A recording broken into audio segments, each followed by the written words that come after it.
ये मुगल पीरियड ऐसा है जिसके बारे में लोग बहुत गलत जानते हैं। ओके।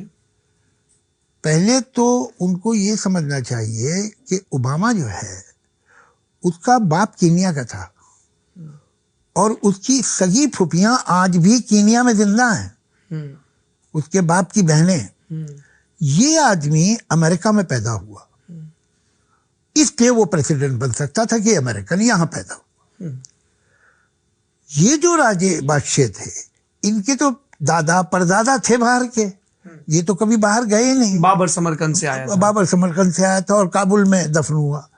हुमायूं वो भी कुछ दिनों रहा। समझ आप समझिए, रियल मुगल पीरियड जो शुरू होता है वो शुरू होता अकबर से।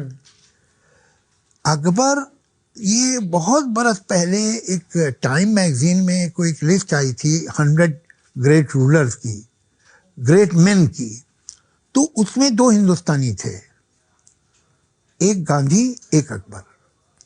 जिस वक्त यूरोप को सेकुलरिज्म का मतलब नहीं मालूम था, ये वर्ड ही नहीं सुना था कि क्या कॉम्पोजिट कल्चर क्या चीज होती है, तो ये तो एक दूसरे को स्टेक्स पे जला रहे थे जिंदा, प्रोटेस्टेंट और Catholic.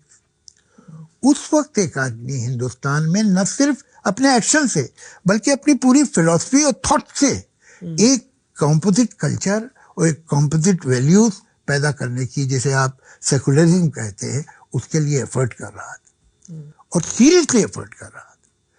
He was omnipotent king.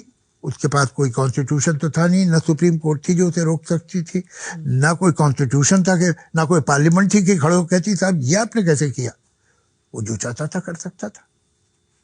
वो आदमी महाभारत फारसी में ट्रांसलेट करा के पूरे सेंट्रल एशिया में, चूंकि फारसी तो हर जगह थी, सब बोलते थे, वहां भेजता है। नल दमयंती ट्रांसलेट करवाता है।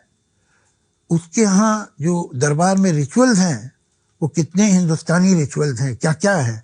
उसका एक इबादत खाना एक जगह बनाता है जहाँ पर ये आते हैं क्रिश्चियन गोवा से, ये इस्लामिक आलिम, हिंदू ब्राह्मण पंडित, बहुत बड़े बड़े, इनको सब में इनके साथ बैठ के बहस करता है, सवाल करता है। वो जवाब देते हैं कि व्हाई कांट वी हैव एक कॉमन प्लेटफॉर्म क्यों नहीं हो सकता है जिसमें सारे धर्म जो हैं अपनी जगह हों। तो उस वक्त जो वहां से आए थे गोवानी, उन्होंने कहा आप तो सारे धर्मों को एक समझते हैं। वो क्रिश्चियन थे, गोवा से आए, तो आप हमें इजाजत दीजिए कि हम यहाँ चर्च बनाएं। तो उसने दे दी। और नॉर्थ इंडिया में पहला चर्च आगरा में बना था अकबर के जमाने में।